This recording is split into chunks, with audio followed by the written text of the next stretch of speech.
সকল সমস্যার এক সহজ অথচ গভীর সমাধান। নিজেকে বদলাও, দুনিয়া আপনা আপনিই বদলাবে।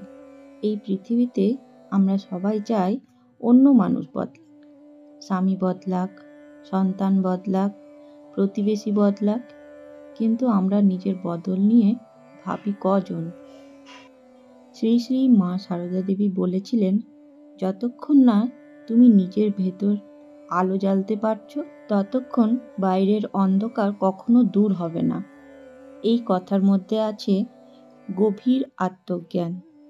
আমরা নিজের রাগ, অহংকার, হিংসা, সন্দেহকে উপেক্ষা করে চলি, অথচ অন্যের সামান্য ভুল নিয়ে রেগে উঠি।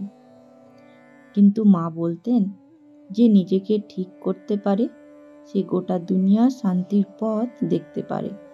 মায়ের এই বাণীটি বুঝতে গেলে মনে পড়ে একটি ছোট্ট গল্প।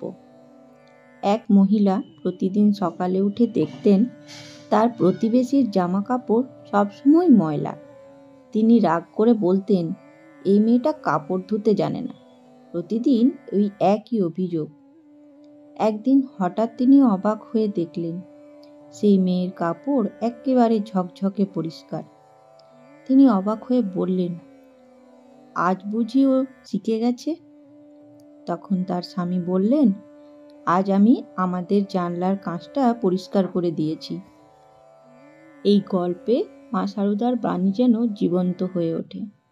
যখন আমাদের নিজের চোখের কাঁচ বা মন পরিষ্কার হয়, তখনই বাইরের জগৎকেও আমরা পরিষ্কারভাবে দেখতে পাই। মা সারদা বলতেন, সব সময় অন্যের দোষ না দেখে নিজের দোষ খোঁজো, তবেই নিজেকে গড়তে পারবে। এই কথার ভেতরেই লুকিয়ে আছে আত্মসংশোধনের চাবিকাঠি। তিনি আরও বলতেন, সবার সঙ্গে মিশে যাও, কিন্তু নিজের নীতিকে আঁকড়ে ধরে থেকো। নিজের ভেতর সততা, ভালোবাসা, সহনশীলতা আর নম্রতা রেখে চলতে পারলে বাইরের জগৎ আমাদের আর কষ্ট দিতে পারবে না। আজকের দিনে দাঁড়িয়ে মায়ের এই বাণী আমাদের জন্য কতটা প্রাসঙ্গিক।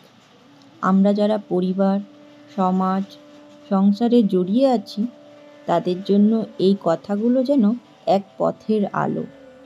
জীবনে শান্তি চাইলে, আনন্দ চাইলে প্রথমেই দরকার নিজের মনের পরিবর্তন। মা বলতেন, ভগবান যদি তোমাদের মনকে রক্ষা করেন, তাহলে কেউ তোমার ক্ষতি করতে পারবে না।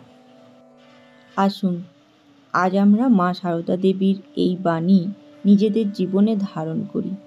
প্রতিদিন একটু একটু করে নিজের ভুল শুধরাই, নিজের অন্তরকে নির্মল করে তুলি। কারণ যখন তুমি নিজেকে বদলাবে, তখন এই দুনিয়াও তোমার জন্যে বদলে যাবে। ধন্যবাদ।